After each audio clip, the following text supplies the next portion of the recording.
ଗୋଟିଏ ଜଙ୍ଗଲରେ ବହୁତ ଗୁଡ଼ିଏ ପକ୍ଷୀ ଏକାଠି ରହୁଥିଲେ।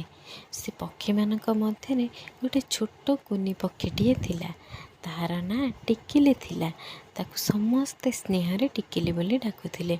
ଟିକିଲି ଆକାରରେ ବହୁତ ଛୋଟ ଥିଲା ଓ ଦେଖିବାକୁ ବହୁତ ଶକ୍ତିହୀନ ମଧ୍ୟ ଲାଗୁଥିଲା। ଯେତେବେଳେ ସବୁ ପକ୍ଷୀମାନେ ଆକାଶରେ ଉଡ଼ି ବୁଲୁଥାନ୍ତି ସେତେବେଳେ ଟିକିଲି ଉଚ୍ଚକୁ ଉଡ଼ିପାରେ ନାହିଁ।